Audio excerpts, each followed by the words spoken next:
The rhythmic churn of the ferry's engine was a dull thrum against Dean's ribs, a vibration he felt more than heard. He stood at the bow, shoulders hunched against the biting wind that whipped off the pewter-gray expanse of the sea. The salt spray misted his face, cold and sharp, a welcome sting against the numbness that had settled deep within him. 3 months. 3 months since the world had cleaved itself in two, leaving him on the jagged, desolate side. This island, this remote, fog-shrouded rock, was meant to be his balm, his sanctuary, or perhaps his tomb. He hadn't quite decided. The solicitor, a brisk woman with eyes that seemed to take inventory of his grief, had simply called it the inheritance. His estranged grandfather's cottage, a lighthouse keeper's dwelling on a forgotten spit of land. Dean, a cartographer by trade, understood isolation. He mapped it, charted its contours, but he had never truly lived it until now. He gripped the cold metal railing, his knuckles white. The island was a smudge on the horizon, gradually resolving into a jagged silhouette. Even from this distance, it exuded a raw, untamed loneliness. The ferryman, a burly man with a weathered face and a gaze that held too much unspoken knowledge, had given him a single, curt nod when he'd boarded. No pleasantries, no small talk, just a silent acknowledgement of his passage to this solitary place. Dean appreciated the quiet. His own voice felt like a stranger's these days, rough and unused. As the ferry drew closer, the island revealed its true nature. Sheer cliffs, dark and unforgiving, rose from the churning water. Patches of tough, wind-stunted grass clung precariously to the rock face. Above it all, a dense, milky fog hung low, obscuring the higher reaches, lending the entire landscape an ethereal, menacing quality. He could just make out the faint, intermittent gleam of the distant lighthouse, a solitary eye blinking through the shroud.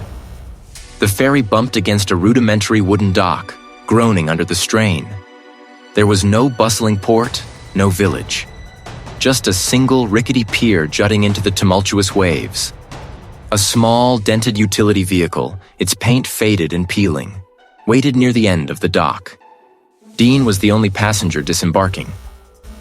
"Your ride," the ferryman grunted, not looking at him as he secured the ropes. His voice was gravelly, like stones tumbling in the surf.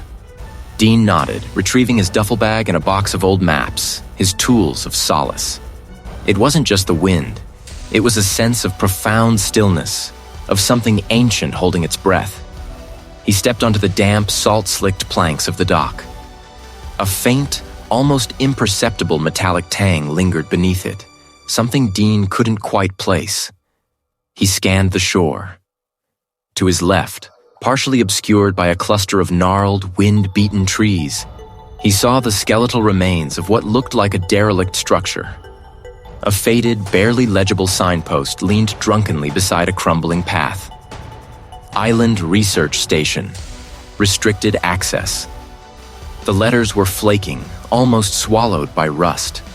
He wondered what kind of research might have been conducted on such a desolate outpost. The driver of the utility vehicle, a stoic man with a thick beard and eyes that seemed perpetually narrowed against the wind, offered no greeting. He simply gestured to the passenger seat. Dean climbed in. The interior smelled of damp earth and stale tobacco. As they pulled away from the dock, the ferryman, still securing his vessel, didn't spare them a glance. He seemed to belong to the island, an extension of its rugged indifference. The track that led away from the dock was little more than 2 muddy ruts carved into the earth, winding up a steep incline. The fog thickened with every turn, swallowing the landscape, reducing visibility to a few yards. Dean felt the isolation close in around him, a physical weight. The engine whined, struggling against the ascent. The only sounds were the rattle of the old vehicle and the distant, mournful cry of gulls, their calls muffled by the mist. "There," he grunted, pointing through the swirling gray. Through a momentary thinning of the fog, Dean saw it. The lighthouse keeper's cottage. It stood alone, perched precariously on a cliff edge, overlooking the relentless expanse of the sea. Its whitewash was peeling, stained with streaks of green algae and rust. A sense of profound neglect clung to it, a decay that felt deeper than mere weather-beaten age. It looked less like a home and more like a sentinel, abandoned to its lonely vigil. A shiver traced its way down Dean's spine. A faint, almost subliminal sound seemed to ripple through the air, a low, resonant hum, like the deep vibration of a distant, colossal bell. He strained his ears, but it vanished as quickly as it had come, replaced by the relentless sigh of the wind. He dismissed it, attributing it to the unique acoustics of the island, or perhaps just the lingering echo of the ferry's engine in his ears. Grief, he knew, played tricks on the mind. The driver pulled up to a small, overgrown patch of gravel that served as a driveway. The metallic tang in the air seemed stronger here, sharper, carrying a faint, fishy undertone, but not like any fish he'd ever smelled. "Keys are under the mat," the driver said, his voice flat. He didn't offer to help with the bags. "Provisions come weekly unless you signal otherwise." He handed Dean a small, tarnished brass whistle. 3 blasts, clear weather, 5 in a storm. Dean took the whistle, its cold metal heavy in his palm. He felt a profound sense of foreboding, a premonition that had nothing to do with his recent tragedy, and everything to do with this place. This desolate, forgotten corner of the world. He watched the utility vehicle turn and rumble back down the track, swallowed by the fog, leaving him utterly alone. The cottage loomed before him, silent and imposing. Its front door, painted a faded sea green, was warped and scarred. It felt ancient, imbued with the weight of generations. As he pushed it into the lock, the metal groaned in protest. The air inside was thick and stagnant, smelling of salt, mildew, and something else. A faint, earthy scent, like disturbed soil or ancient stone. Dust motes danced in the slivers of light that pierced the gloom. He flipped it. Nothing. The power was out. Of course. The living room was large and sparsely furnished, draped in white sheets that billowed faintly in the drafts that snaked through unseen cracks. As he moved deeper into the cottage, a low, almost imperceptible scraping sound echoed from somewhere upstairs. He froze, flashlight beam steady. It wasn't the wind. It was too regular, too deliberate. Like something dragging itself across a floor or a heavy object being shifted. His heart gave a sluggish thud. He told himself it was just the old house settling, the sounds of decay. This place, he realized, was not just neglected. It felt occupied. The whistle, cold and heavy, remained in Dean's palm long after the utility vehicle's rumble faded into the relentless sigh of the waves. He stood on the wind-battered porch, watching the gray track disappear into the low-lying fog that clung to the island's interior like a shroud. This was not the familiar ache of loss, but something ancient and pervasive. A premonition specific to this desolate, forgotten corner of the world. He turned back to the cottage, its windows like vacant eyes staring out at the turbulent water. The interior was much as he'd left it after his initial hurried inspection. Dean tried to ignore it, telling himself it was just the decay of an old, sea-battered home. He began the arduous task of unpacking, his movements deliberate, methodical. The familiar tools, compasses, dividers, rolls of vellum, offered a comforting sense of purpose. As evening approached, painting the sky in bruised purples and grays, Dean noticed the sea behaving strangely. He'd lived near coast before, understood the capricious nature of tides. Then, with an unsettling swiftness, it rushed back in, waves crashing against the cliffs with an almost aggressive force, rising higher up the craggy face than any normal high tide. He watched from the kitchen window, a mug of lukewarm tea forgotten in his hand. It was as if the sea was breathing, a deep, uneven rhythm that felt unnatural, almost conscious. He rationalized it as a combination of lunar pull, an unusually strong storm surge far out at sea, or perhaps a localized geological quirk of the island itself. This place was, after all, an anomaly. At first, Dean dismissed them as the wind whistling through gaps in the old cottage's structure, or the mournful cries of gulls caught in the gale. But as he sat by the dying embers of a fire, trying to sketch a mental map of the island's treacherous coastline, the sounds grew more distinct. They weren't words, not precisely. A low, guttural hum beneath a higher, keening wail. It seemed to come from everywhere and nowhere, pressing against the very windows, vibrating the glass. He strained to make sense of it, to pinpoint its origin, but it shifted, elusive as mist. He told himself it was just the isolation, playing tricks on a grieving mind. The wind, he decided, was particularly fierce tonight, creating unusual acoustic phenomena. Restless, unable to focus, Dean decided to properly explore the small study. He ran his hand along the dusty, empty shelves, wondering what books his grandfather had read, what maps he had studied.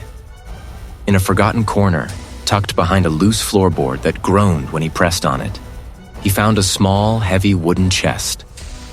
It was old, its surface scarred by salt and time, and it smelled faintly of mildew and something metallic, a scent he couldn't quite place.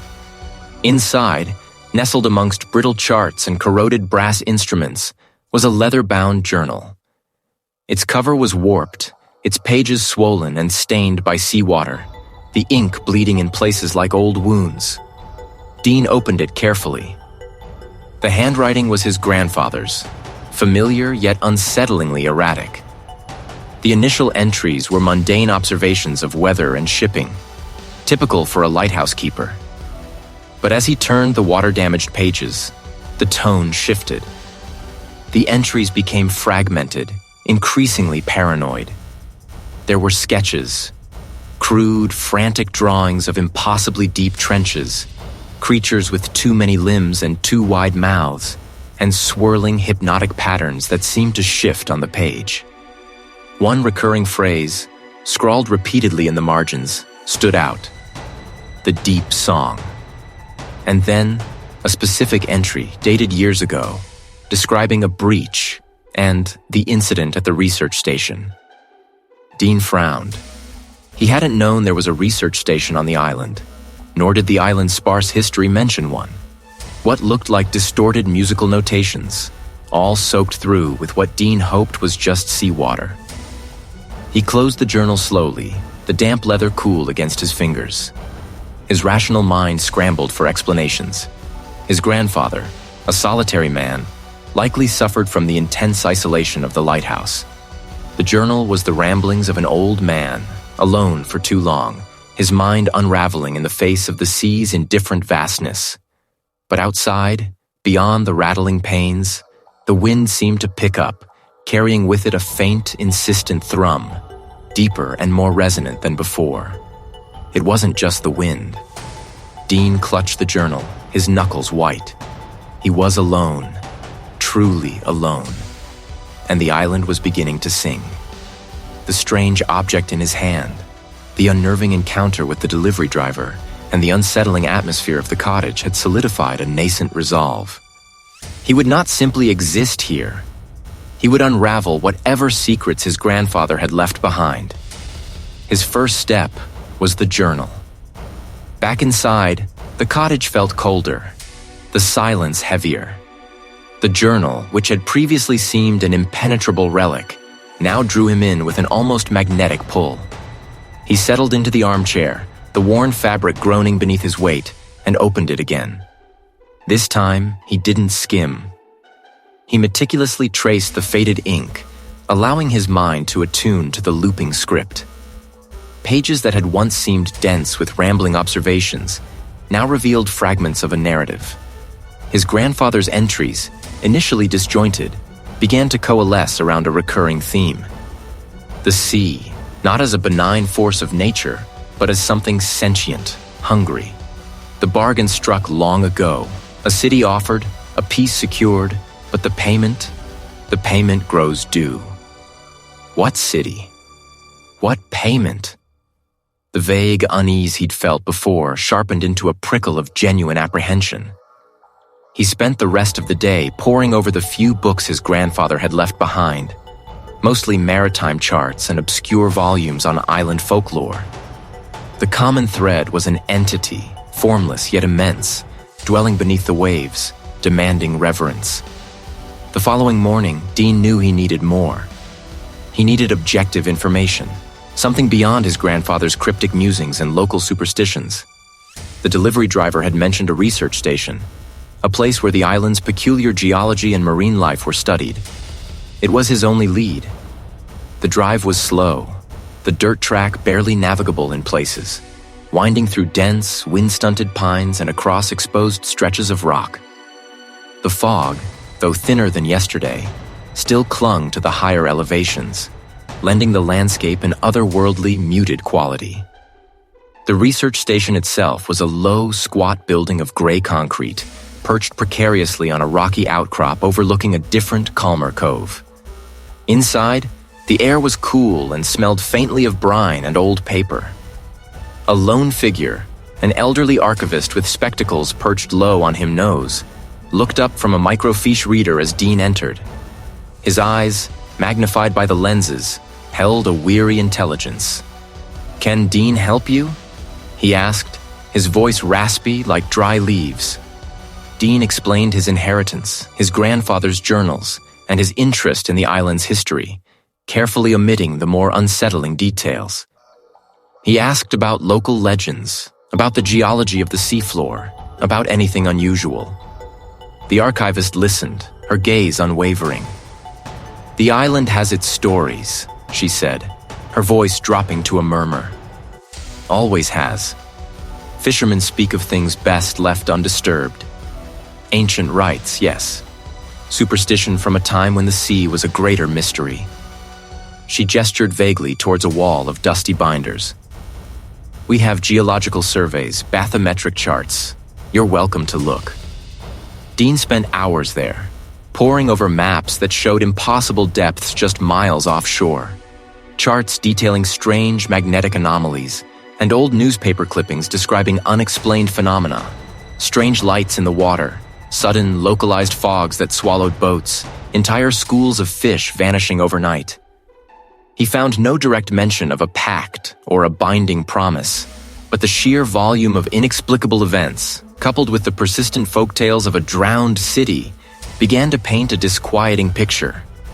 The archivist, observing his intense focus, offered him a cup of weak, lukewarm tea. She seemed to study him with an unnerving scrutiny, as if assessing his susceptibility. The island was not merely remote, it was ancient, saturated with a history both geological and mythological, a history that felt increasingly malevolent. That night, sleep offered no respite.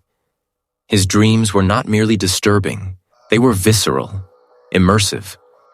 Faint, shifting lights pulsed in the distance, not like stars, but like the eyes of something vast and unknowable, watching from the inky blackness.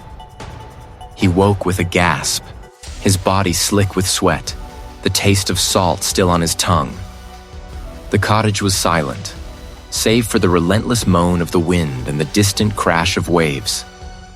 As he stood, a subtle shimmer caught his eye.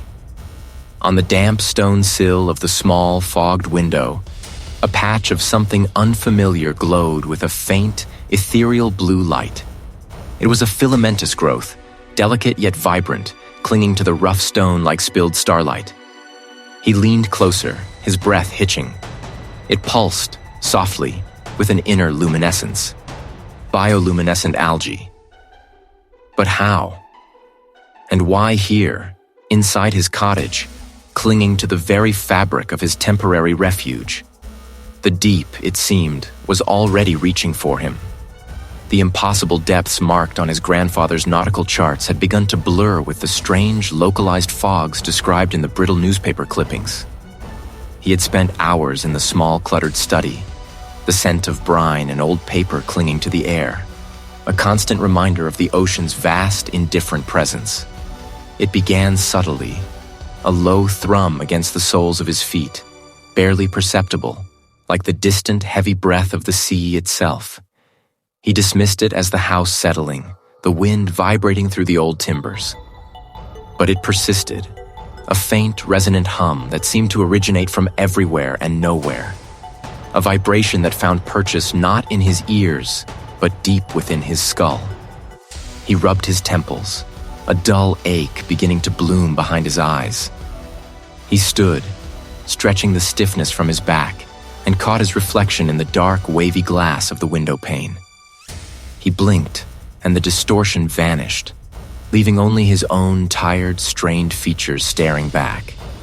It was the trick of the old glass, he told himself, the play of the fading light. He felt suddenly vulnerable, exposed, as if the very air in the room had thickened, pressing in. The hum intensified, a deeper, more insistent pulse. He turned, scanning the room. A small, tarnished brass compass, a relic of his grandfather's voyages, sat on the mantelpiece. As he watched, the needle, usually held fast, twitched, then spun wildly for a moment before settling on an erratic, meaningless bearing. Dean swallowed, his throat suddenly dry. His grandfather had always kept that compass precisely calibrated. He walked past the old leather-bound armchair, its cushions flattened by years of use. As he moved, a faint scraping sound followed him. He stopped. The armchair, which had been pushed neatly against the wall, now sat a good foot out, its heavy wooden legs leaving shallow gouges in the worn floorboards. Dean stared, his mind struggling to process the impossible. He hadn't touched it. No one else was here. He could feel his heart beginning to thump, a frantic drum against his ribs. The hum seemed to respond, growing deeper, more resonant, vibrating through the floorboards, up his legs, into his very bones. The recurring references to a specific uninhabited cove and a structure marked simply as RSA on a faded, hand-drawn map demanded his attention. His grandfather's scrawled notes in the margin. Containment? Sacrifice? Seemed to scream at him now. The hum was a siren song, pulling him towards it. He grabbed a heavy lantern, its glass yellowed with age, and stepped out into the encroaching twilight. The path to the cove was overgrown, barely visible, a testament to how long it had been neglected. The research station was not what he expected. The air here was still, thick with a damp, earthy smell, mingling with something metallic, like old pennies. The single room was cluttered with arcane instruments, their brass tarnished, their dials frozen. Charts covered in incomprehensible symbols lay beneath a film of dust. Around it, carved into the stone floor, were intricate swirling patterns, symbols that seemed to writhe in the lantern light. Dean's breath hitched. This wasn't research. This was an attempt at containment, at appeasement. His grandfather hadn't been studying it. He'd been fighting it, or perhaps feeding it. The thought made his stomach clench. The hum in his head intensified, a dizzying, disorienting pressure.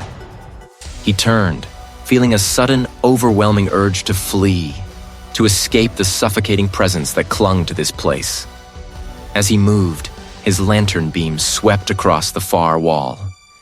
There, etched deeply into the stone, was a single monstrous glyph, like a jagged, multi-limbed star.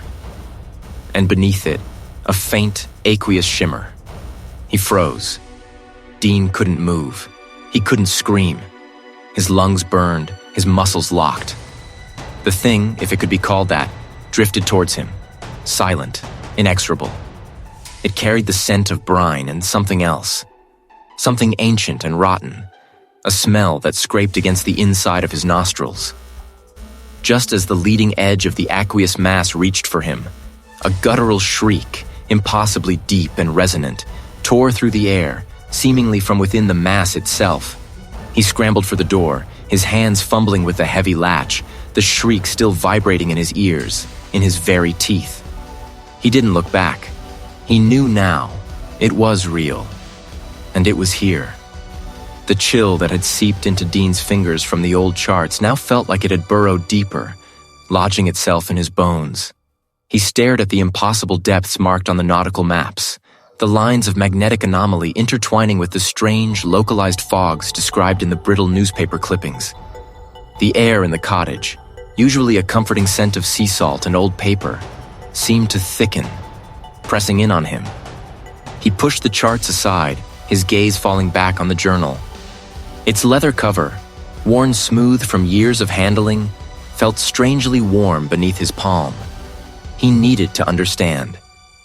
Flipping past pages filled with tide tables and weather observations, Dean sought out the more personal, more frantic entries he'd glimpsed before.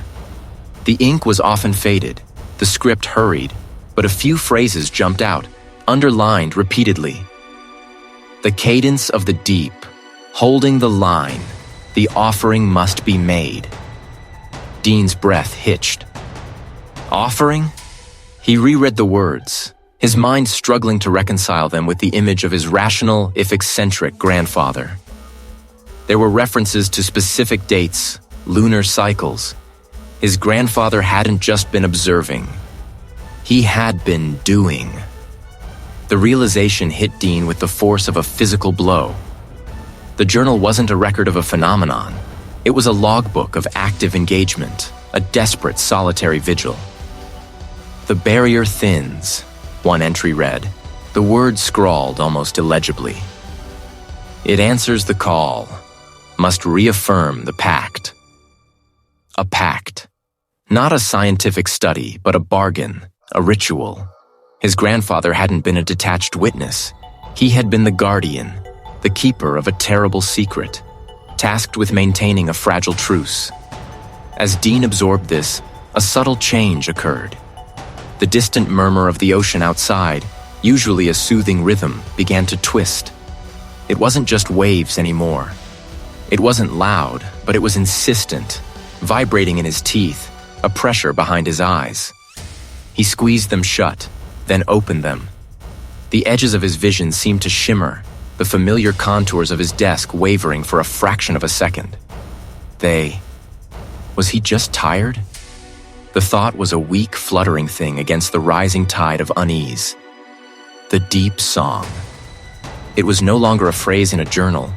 It was a physical sensation, an encroachment. He saw shadows coalesce in the corners of his vision, forms that dissolved when he turned his head directly. He was losing his grip. This island, this cottage, the legacy of his grandfather.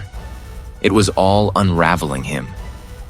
He pushed himself away from the table, needing to move, to escape the suffocating weight of the journal's revelations and the encroaching sound.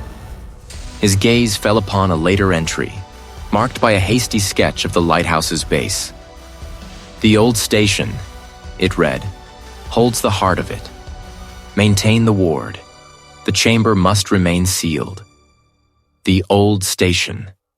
Dean remembered seeing a small, dilapidated structure nestled into the rock face beneath the lighthouse itself, a forgotten annex that he'd assumed was merely storage. He'd barely given it a second glance. Driven by a desperate, almost manic energy, Dean grabbed a lantern and a crowbar, the latter feeling ridiculously inadequate against an ancient pact. The air outside was thick with a damp, clinging fog, swallowing the light of the moon. The lighthouse beam swept overhead, a cyclopean eye cutting through the swirling gray. He found the research station, a low, windowless building, its timber siding rotting, its single heavy door warped and swollen with moisture. A rusted padlock hung from a heavy chain. Dean pried at it with the crowbar, the metal groaning in protest. With a final wrenching pull, the chain snapped, sending splinters of rust flying. The door creaked open, revealing not a cluttered storage space, but a single, Spartan room. A workbench covered in strange, dried residues and unfamiliar implements sat against one wall. On the floor, a circular rug, thick with dust, covered something. Dean's heart hammered against his ribs, a frantic drumbeat against the deep, resonant hum that now filled the entire station. He knelt, pulling back the rug, his fingers trembling. Beneath it, a circular metal hatch, heavy and scarred, lay flush with the stone floor. No handle, no visible seam, just a perfectly circular disc of rusted iron, surrounded by faint, almost erased carvings in the rock. As he traced the cold metal with his finger, the humming intensified, blossoming into a full symphonic pressure inside his skull. This was where his grandfather had kept his vigil. This was where the pact was maintained. And now, it was his turn. The old station. The reality was more unsettling. Tucked into a jagged fold of the cliff face, almost swallowed by the island's relentless greenery and the encroaching moss, it was less a building and more a burrow. Its low, squat form, constructed from rough-hewn stone and timber, long since bleached gray by salt and sun, seemed to hunch against the constant assault of the ocean winds. He remembered seeing it. A fleeting glimpse on one of his first bewildered tours of the property, dismissing it as another of his grandfather's eccentricities. Now, the notes, scrawled in a frantic hand, reverberated in his mind. Research station. Deep. The pact. A shiver, unrelated to the damp sea air, traced its way down his spine. The entrance, a heavy timber door studded with rusted iron, sagged on its hinges, offering a glimpse into the gloom within. Inside, the light died almost instantly. A single grimy window high on the far wall offered little more than a sickly gray smear. The air was colder here, stagnant, laden with the smell of old paper and something indefinable, like wet stone mixed with the faint, sharp tang of ozone. Dean pulled out his flashlight, its beam cutting a stark path through the oppressive shadows. The initial room was small, a cramped space filled with shelves laden with corroded instruments, glass vials stoppered with crumbling cork, and stacks of water-damaged ledgers. He recognized some of the equipment from old photographs of his grandfather, bizarre contraptions of brass and copper, their purpose now utterly lost to him. The floor was packed earth, uneven and treacherous, littered with fallen debris.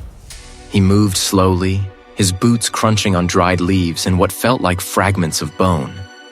Or perhaps it was just driftwood. He didn't want to look too closely. His gaze swept the walls, searching for any indication, any clue his grandfather might have left. And then he saw it. Not a hidden lever, not a marked brick, but a shift in the pattern of the stone. A section of the wall, subtly different, smoother, almost seamless. His grandfather, for all his meticulousness, had often been clumsy in his attempts at concealment. Dean ran his hand over the surface, finding the faint line where two large stone slabs met. He pressed, pushed, searched for a latch. Nothing. He leaned closer, the beam of his flashlight tracing the edge. He pressed his thumb into it. A low, grinding rumble deep within the earth vibrated up through his feet. The wall, with a groan of displaced rock and ancient mechanisms, slowly, reluctantly, began to slide inward, revealing a narrow vertical shaft of absolute blackness. The metallic tang in the air intensified, now accompanied by a subtle, deep hum that resonated in his chest. This was it, the point of no return.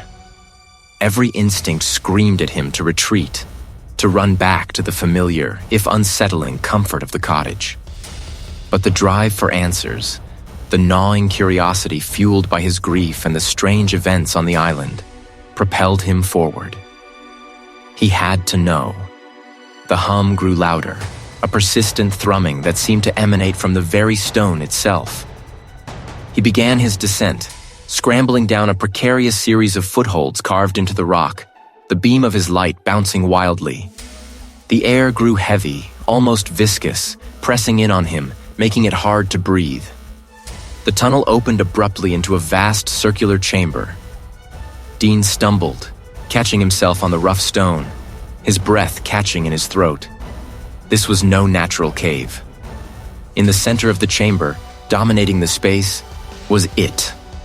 It wasn't an artifact in the traditional sense, not something crafted.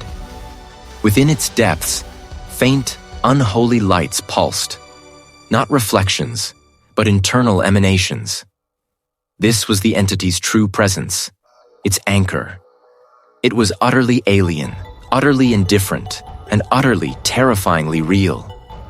The air grew thick, shimmering, and the hum intensified into a deafening roar that filled his head, blotting out all other sensation. The obsidian walls seemed to ripple, to melt, and then images, fragmented and horrifying, began to tear through his mind, unbidden, unyielding. He saw the island, not as it was, but as it would be. The lighthouse, his cottage, the cliffs, all dissolving, melting into the inky blackness of the pulsating maw. The island was merely a stepping stone, a point of emergence. And he, Dean, was merely another morsel in its unfathomable, timeless feast. The roar in his ears became a scream, his own, though he barely recognized it. The pulsating maw still thrummed, its unholy light still beckoned, but now he saw it with terrible clarity. Not just a mystery, but an immediate, all-consuming threat. The entity was not merely stirring, it was reaching, grasping, and it was coming for him. The heavy timber door, studded with rusted iron, groaned inward on its ancient hinges. Dean stepped over the threshold, the damp sea air of the island immediately giving way to something far more oppressive. The research station swallowed the light, a cavernous space where shadows clung to every corner like a second skin. Here, the metallic tang he'd noticed outside intensified, sharp and coppery, like old blood mixed with brine. It scraped at the back of his throat, tasting of decay and something profoundly wrong. His flashlight beam cut through the gloom, revealing a scene of frantic abandonment. Tables were overturned, papers scattered like fallen leaves, and equipment lay in disarray. Wires snaked across the grimy floor, leading to hulking, rusted machinery that hummed with a low, almost imperceptible thrum, a sound that vibrated not in his ears, but in his very bones. The air was thick, heavy, as if pressurized, making each breath a conscious effort. He wasn't alone. The certainty of it was absolute. The entity wasn't just beneath the waves or outside the walls. It was here, permeating the very structure, breathing the same stale air. A wave of profound nausea washed over him, bile rising in his throat. He clamped a hand over his mouth, trying to steady himself, but his legs felt like jelly. They spoke of surrender, of release, of the sweet oblivion of the deep. They promised an end to his pain, a reunion with what he had lost, if only he would let go. His grandfather's journal, clutched tight in his hand, felt like a flimsy shield against an encroaching tide. He squeezed his eyes shut, trying to block the intrusive thoughts, but they only grew louder, more insistent. He stumbled forward, desperate to find some anchor in the escalating chaos. The research station itself seemed to shift around him. It was trying to break him, to pry open the fragile shell of his mind and pour itself in. He needed to find answers, now. His gaze fell upon a sturdy, bolted-down desk, miraculously less disturbed than the rest of the room. He scrambled towards it, dropping the journal onto its dusty surface. His hands trembled so violently he could barely hold the book open. He flipped through the brittle pages, his eyes scanning the frantic, looping script of his grandfather.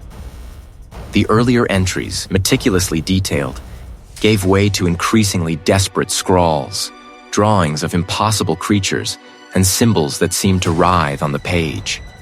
He ignored the diagrams of deep-sea pressure systems and unusual mineral deposits. His frantic search focused on anything that hinted at a solution, a way to fight back. His breath hitched. There, a series of pages, stained and creased, stood out. The handwriting was almost illegible, jagged and angry, as if penned by a hand already losing its grip. It described a final, desperate measure. Not a sealing, not a banishment, but a transference, a binding. It spoke of channeling the entity's nascent power, redirecting its focus, forcing it back into its slumber, but not without consequence. The words blurred, then sharpened, coalescing into a horrifying truth. The ritual required a conduit, a vessel, something of immense emotional significance, something imbued with profound personal energy, to act as an anchor, a sacrifice. It wasn't a physical object, not truly. A part of the self that would be lost, irrevocably consumed, to satiate the awakening hunger and send it back to the depths. He understood. His grandfather hadn't just found the entity.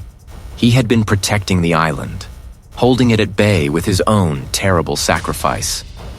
The journal spoke of a severing, a surrender of the most precious light to create a temporary seal. Give it up. Free yourself. He felt the edges of his sanity fraying, threatening to unravel completely. He looked down at the journal, at the frantic lines that spelled out his only option. The memory of his lost wife, the grief that had defined his solitude, the lingering love that was both his torment and his last tether to humanity. To surrender that, to allow it to be consumed, would leave him an empty shell, a ghost haunting his own life. The terrible sacrifice was not his life, but his soul. The research station swallowed the light, a cavernous space where shadows clung to every corner, thick and cloying like spilled ink. The air inside was still, heavy with the scent of brine, decay, and something sharp, metallic, like rust mixed with ozone. His small lantern, clutched tight in his hand, cast a wavering circle that did little to dispel the gloom. It merely picked out the skeletal forms of rusted machinery, long defunct, their purpose now obscured by grime and corrosion. Cables, thick as his arm, snaked across the floor, disappearing into the murk. Dean's boots crunched on something gritty underfoot. Dried salt, perhaps, or something less definable. A fine powder that seemed to shimmer faintly in his lantern's beam. The entity's presence here was a physical thing, a pressure on his eardrums, a low hum that resonated in his teeth. It wasn't just in his mind anymore. It was in the very atmosphere, a thick, viscous current that made each breath feel like drawing liquid into his lungs. He gripped the worn leather journal tighter, its weight a small anchor in the rising tide of unreality. Outside, a maelstrom had begun. Even through the thick, grimy windows, if they were indeed windows and not just reinforced panels, he could sense the island's agony. The wind howled with a sound like a chorus of tormented voices, tearing at the station's outer shell. Rain lashed against the structure, not a normal storm, but a deluge of unholy proportions, each drop feeling like a hammer blow. He imagined the trees outside, already gnarled and ancient, now twisting into impossible shapes, their branches reaching like desperate skeletal fingers towards a sky that bled a sickly, bruised purple. The island itself was groaning under the immense psychic weight, its very geology shifting, protesting. The journal had led him here, its final pages detailing the precise location, the sequence, the cost. He knew what awaited him.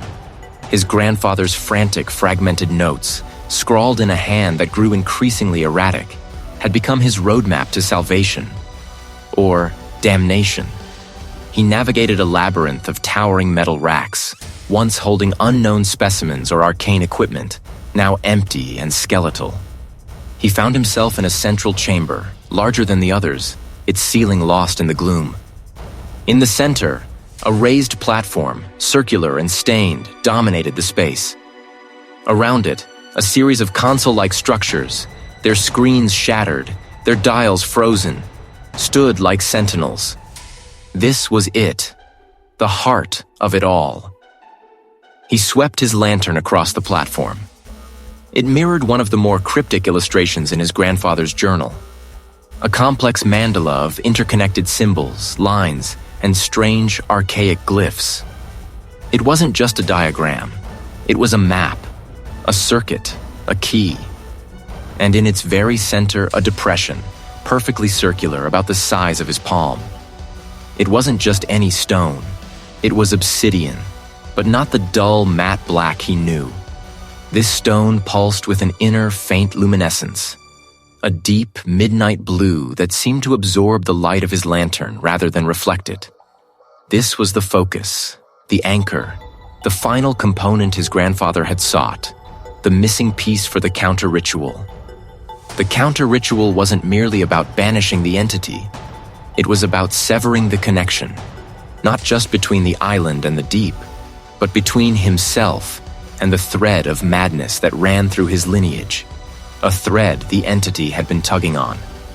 The research station groaned around him, a deep, resonant sound that vibrated through the floor. Dust rained down from the unseen ceiling. He could hear the ocean outside, not crashing, but roaring now. A sound of primal hunger. The entity knew. It felt his presence, his intent. It was gathering its forces, lashing out, trying to crush him before he could act. He placed the journal open on a nearby console, its pages fluttering in a breeze that wasn't there. He began to arrange the items he had brought. The dried herbs, the carefully prepared inks, the small, intricate carving of a compass rose. His hands, though trembling slightly, moved with a practiced precision, a desperate resolve guiding each motion.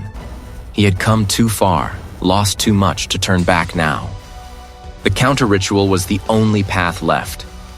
The research station shuddered, a colossal beast in its death throes. The roar of the ocean outside wasn't the familiar crash of waves against rock. It was a guttural bellow, a sound that seemed to tear at the very fabric of the air. Dean scrambled, his hands scraping against the rough concrete floor as another tremor knocked him off his feet. Dust, thick and acrid, rained down from the unseen ceiling, stinging his eyes and coating his tongue. He pushed himself up, his vision blurring. He knew with a certainty that chilled him to his core that the source wasn't external. It was within him, an echo of the thing now fully awake, pressing against the fragile walls of his mind. It was the only way, the only place where the ritual could be completed, where the final, desperate act could be performed. Stumbling through the collapsing corridors of the research station, each step felt like wading through thick, resisting water. The emergency lights flickered erratically, casting grotesque, dancing shadows that stretched and shrank with impossible speed. He heard the groan of twisting metal, the shriek of stressed concrete, the splintering of unseen supports. He didn't look back. There was no time, no thought beyond the lighthouse, a solitary beacon in the storm of encroaching oblivion. He burst out into the tumultuous night, gasping for air that felt heavy and wet, like breathing through a shroud. The wind tore at his clothes, a furious living thing, whipping his hair across his face. The sky above was a bruised, churning maelstrom, but it wasn't rain that lashed at him. It was a fine, icy spray, carrying with it a stench of decay and something profoundly alien, like the bottom of the world, stirred and brought to the surface. The path to the lighthouse was a nightmare. The ground itself seemed unstable, shifting beneath his feet, the familiar rock now slick with an unidentifiable slime that shimmered faintly in the gloom. They burrowed into his skull, twisting his thoughts, planting seeds of despair.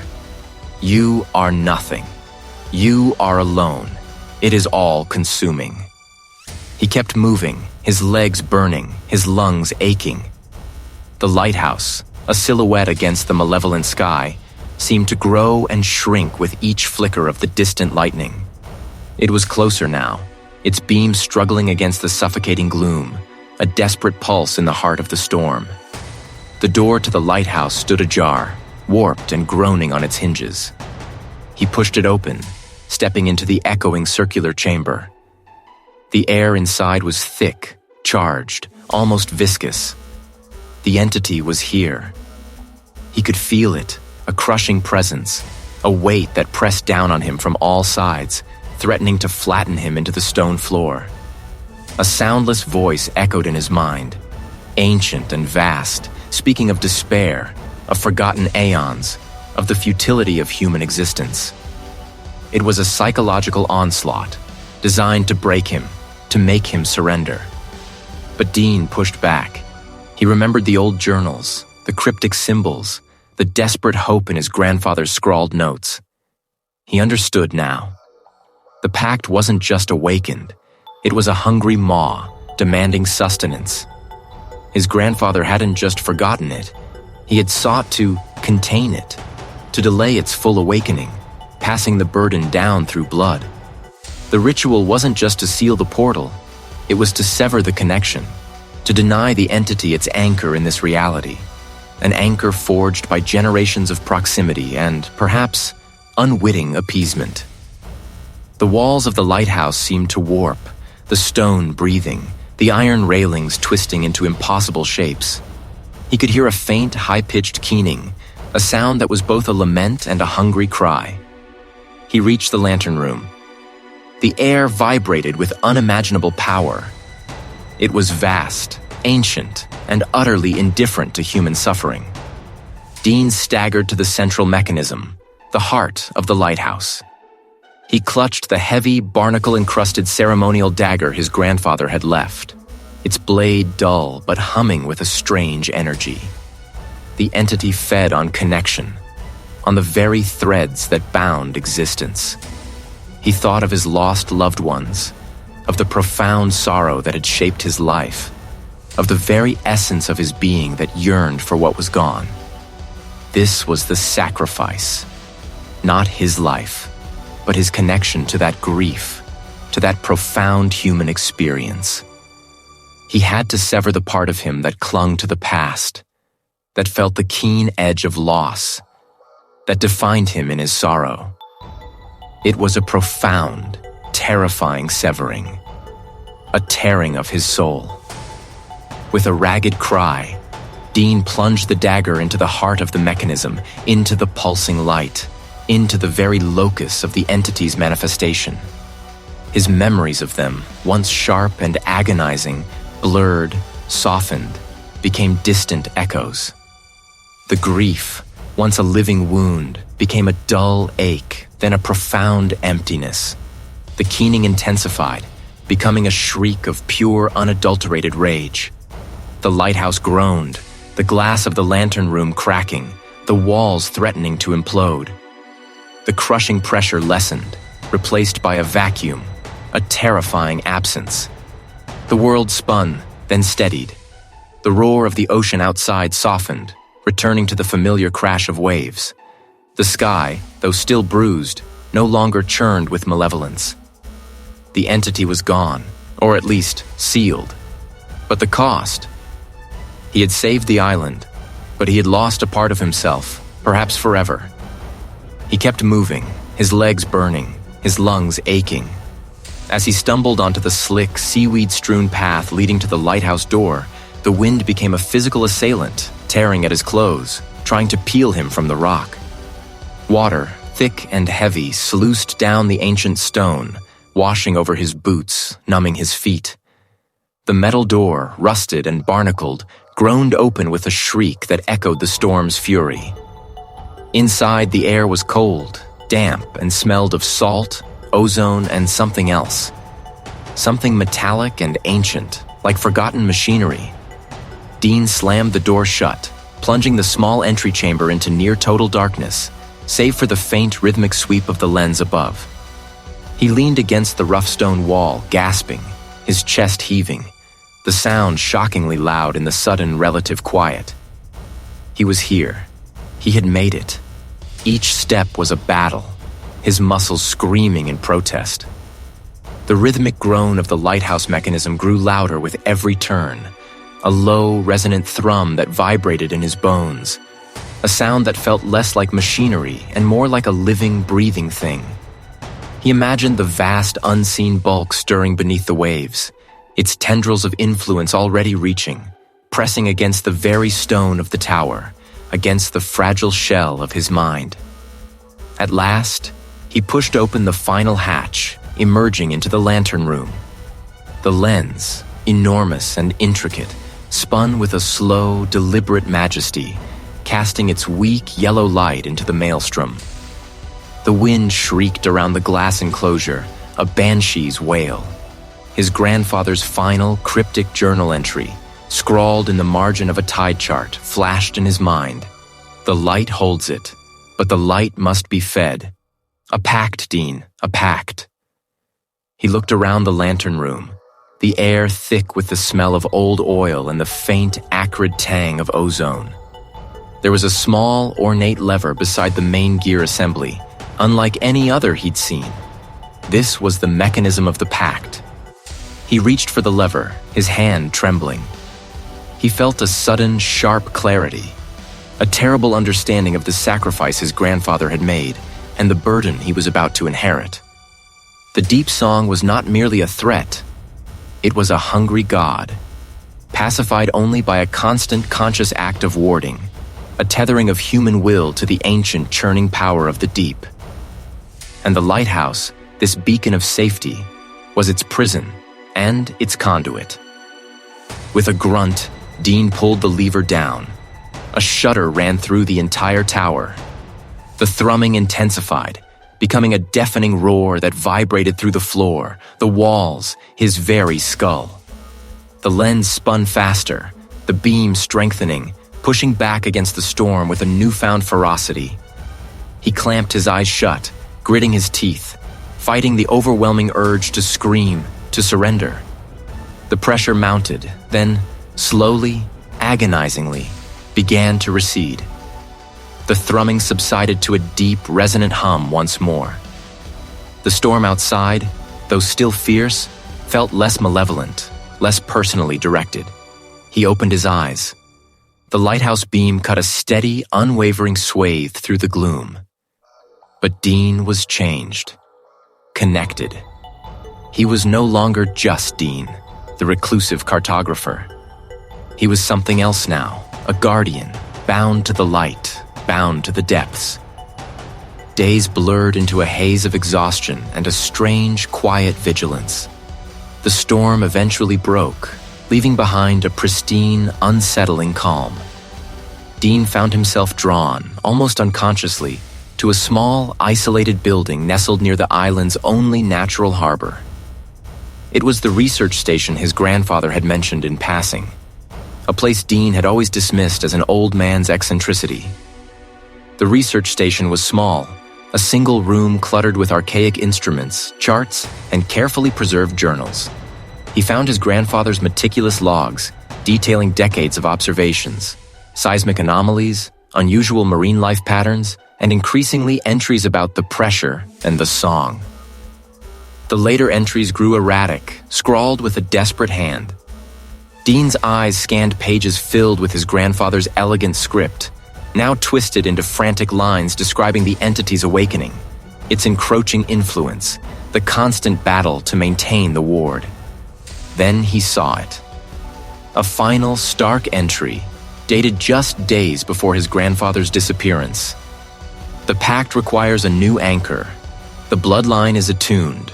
The song will find its voice or it will find its keeper. Dean slumped onto a rickety stool, the journal heavy in his hands. And now, Dean was that anchor. The threat was neutralized, yes, but at the cost of his freedom, his future. His mind, though not shattered, was irrevocably altered, imbued with the terrible knowledge of the deep song, its ceaseless murmur a new permanent resident in the quiet corners of his consciousness. He looked out the window of the research station, across the placid, deceptively calm expanse of the sea. The lighthouse stood sentinel, its white paint stark against the blue sky. He was bound to it, to the island, to the constant vigil. The world beyond felt distant, unreal. He was no longer a cartographer mapping the known world, but a guardian charting the unknown depths within himself, forever listening to the faint, persistent echo of the deep song. His future was not one of escape, but of a quiet, relentless watch.